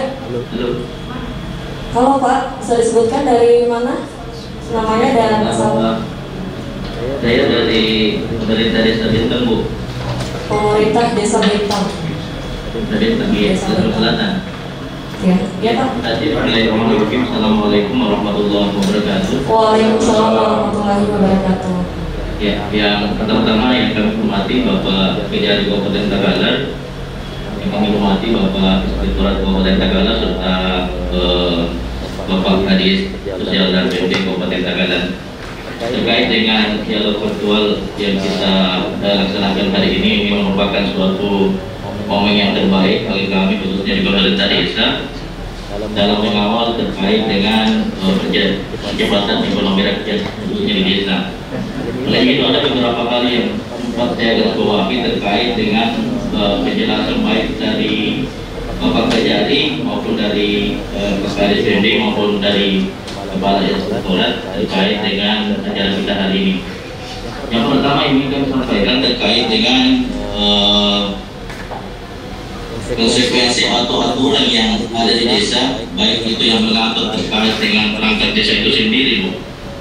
Perlu kami perjelas di sini beberapa hal yang terjadi belakangan ini, khusus di beberapa desa terkait dengan pemberhentian perangkat desa yang tidak sesuai dengan aturan baik dari undang-undang desa maupun dari Permendagri nomor 67 tahun 2017. Bahkan kemarin ada teman kami yang sudah dengan di PT UN, Pengadilan Tata Usaha Negara, itu sudah ikut putusannya, tapi sampai saat ini belum ada kejelasannya. Bahkan dia sudah menyurat baik dari Dinas Sosial, Inspektorat, bahkan beberapa lampiran dari putusan itu sampai saat ini belum dieksekusi atau dikembalikan.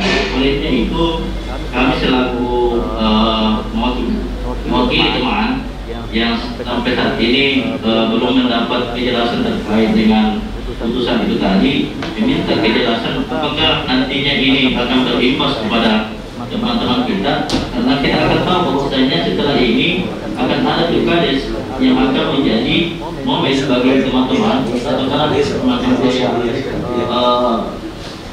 nantinya akan menjadi semacam dilemasi kepada teman-teman terkait dengan kejadian-kejadian dalam pilkadesnya nanti. Mungkin itu saja dulu dari kami, Bu, sebagai semacam penjelasan terkait wakili teman-teman yang terkena imbas terkait dengan pemberhentian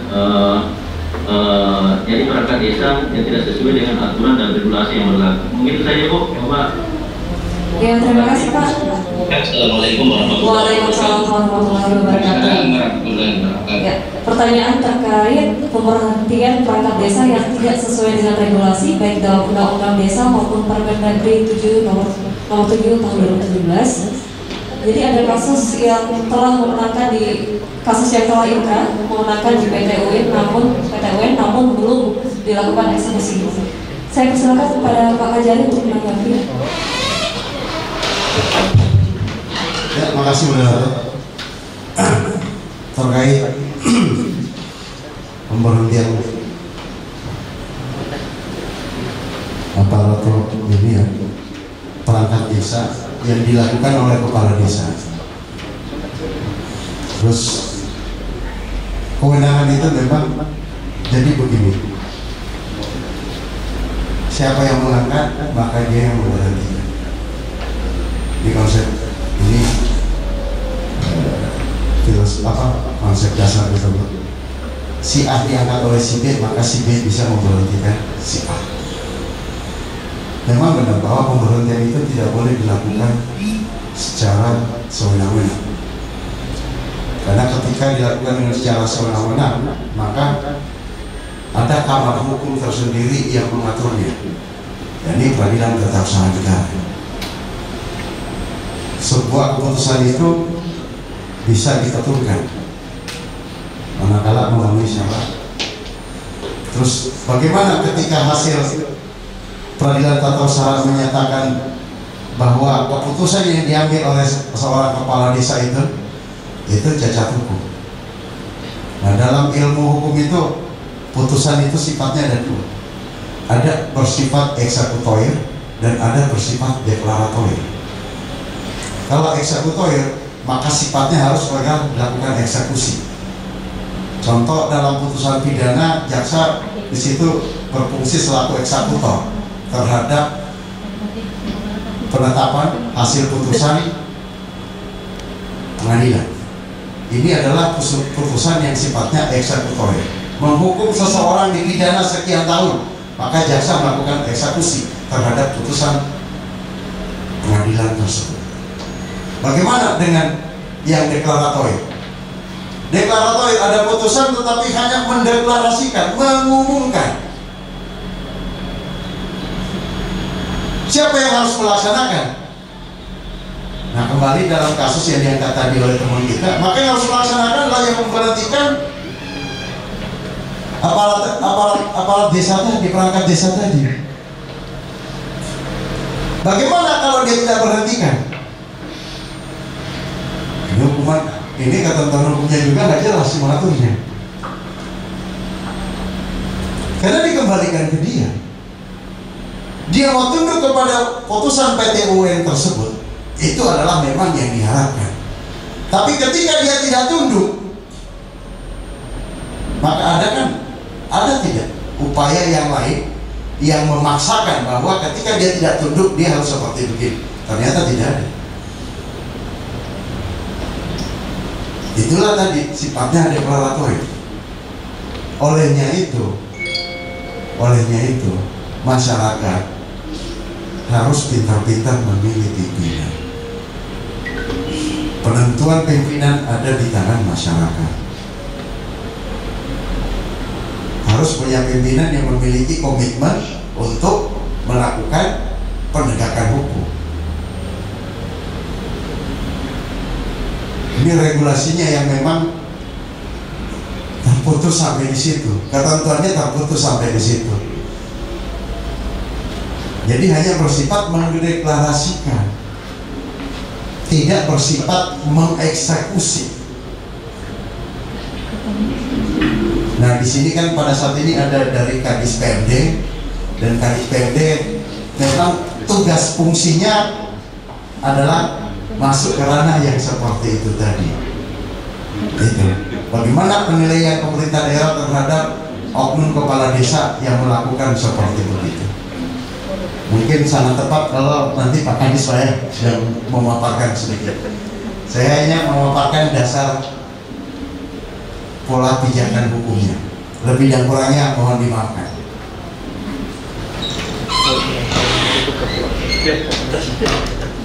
Baik, terima kasih. Izin saya tambahkan. Jadi dari sisi hukumnya sudah dijelaskan oleh Pak Kajari. Dari sisi regulasi administrasi itu sebenarnya berangkat dari proses awal bahwa memang SK perangkat desa itu kan berlaku 1 tahun dari Januari sampai Desember. Tapi ini kan sudah masuk tahapan proses dan penyelesaian secara turun. Nah, sama dengan tadi penyampaian Pak Kajari bahwa memang eksekutornya itu mengeksekusi semua putusan itu memang ada pada pihak siapa kepala desa. Nah, kalau memang harus seperti itu, harus memang kita kajian kita di dinas di dalam artian pembinaan masyarakat desa adalah memberikan kebijakan, informasi kebijakan yang turun dari putusan tata usaha negara itu masuk di dalam ranah kebijakan pemerintah daerah. Nah, tidak juga bahwa semua komponen yang ada di dalam sebuah lembaga kecil bahwa itu harus dipaksakan dengan berdasarkan putusan-putusan yang ada. Makanya dia masuk di ranah administrator saja. Kenapa? Karena itu diberikan juga kewenangan untuk membangun kerjasama antara pihak bawahan dengan atasan yang ada di lingkungan sebuah institusi kecil. Dalam artian bahwa komunikasi itu merupakan bagian untuk menselarasikan semua kebijakan-kebijakan. Karena bagaimanapun juga namanya sebuah institusi itu harus dibangun dengan berdasarkan kebersamaan dan dalam bentuk keutuhan untuk menjadikan sebuah tatanan ketahanan yang kuat.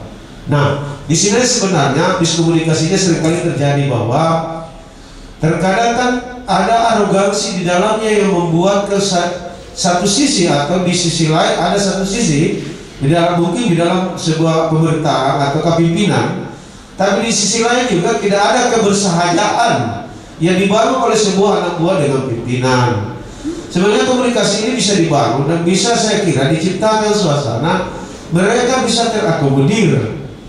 Mereka yang pernah menjadi bagian yang dikeluarkan dan diproses melalui tata usaha negara lalu memenangkan, saya kira kita bangun dulu sebuah komunikasi. Jangan juga serta-merta bahwa hukum memang kekuatan tertinggi di negara ini. Tapi setidak-tidaknya ada kebijakan yang dimunculkan oleh pemerintah desa untuk membangun komunikasi dan sebuah kebersamaan dan kerjasama yang baik. Saya kira kamu teman-teman di desa bisa memahami itu, bahwa alangkah indahnya kalau kita melakukan sesuatu pembangunan di desa dengan ada aturan main yang indah yang dilakukan dalam tanda kutip bahwa itu perlakuan yang tidak salah di mata hukum. Saya kira begitu. Dan bagaimanapun juga sama dengan suami istri. Bagaimanapun juga kalau suami dan istri tidak ada kecocokan di dalam membangun sebuah rumah tangga, saya kira kurang lebih sama dengan itu. Maka marilah kita jangan menciptakan suasana yang seakan-akan ada sifat arogansi bahwa di dalam ketentuan ini sudah berlaku dan sudah ingkar bahwa ini sudah menjadi bagian yang harus kita diakomodir. Tapi tidak juga bahwa serta-merta melakukan sesuatu yang dianggap sudah menyalahi dan melanggar kode etik sebagai bawahan dan atasan. Saya kira mungkin bisa dipahami. Terima kasih. Bagaimana pada penanya? Iya. Sudah semua ada pertanyaan. Makasih Pak. Siap. Ini akan jadi bahan bagi kami untuk menjelaskan kepada teman yang terkena tadi terkait dengan hal yang terjadi pada teman-teman itu tadi, pemberhentian perangkat desanya. Terima kasih Pak atas waktu dan kesempatannya. Assalamualaikum warahmatullahi wabarakatuh. Waalaikumsalam warahmatullahi wabarakatuh.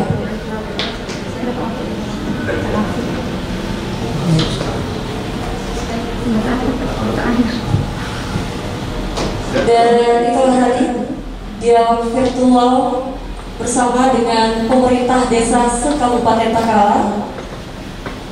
Dari dialog tersebut dapat disimpulkan bahwa dalam mendorong percepatan perekonomian rakyat ada beberapa hal yang perlu dilakukan, bahwa perlunya inovasi dalam pemanfaatan dana desa dan secara berkelanjutan, kemudian memanfaatkan potensi wilayah, mengoptimalkan BUMDes dari inspektorat, bahwa mengundang tokoh-tokoh masyarakat dalam penyusunan APBDes, laksanakan kegiatan sesuai APBDes sehingga tidak ada temuan, Yang terakhir dari Pak Kajari Takalar, meningkatkan kolaborasi secara bersama dengan memanfaatkan ilmu teknologi. Kemudian diperlukan sinergitas antara pemerintah setempat. Dan terakhir, jangan lupa lakukan konsultasi dengan Jaksa Pengacara Negara melalui bidang perdata dan tata usaha negara. Kita punya Jamilah dan kita tunggu di jam kerja. Terima kasih. Terakhir, jangan lupa untuk subscribe, like YouTube Takalar TV. Ya. Sekian dialog virtual dengan pemerintah desa Kabupaten Takalar pada hari ini. Kami mengucapkan terima kasih kepada narasumber yang telah hadir, Kepala Kejaksaan Negeri Takalar, Pak Sarul Desa FH, Inspektor-Inspektorat, Pak YH Sos, kemudian Kepala Dinas PMD, Pak Haji Baso. Sampai jumpa di lain kesempatan. Assalamualaikum warahmatullahi wabarakatuh dan terima kasih. Waalaikumsalam warahmatullahi wabarakatuh.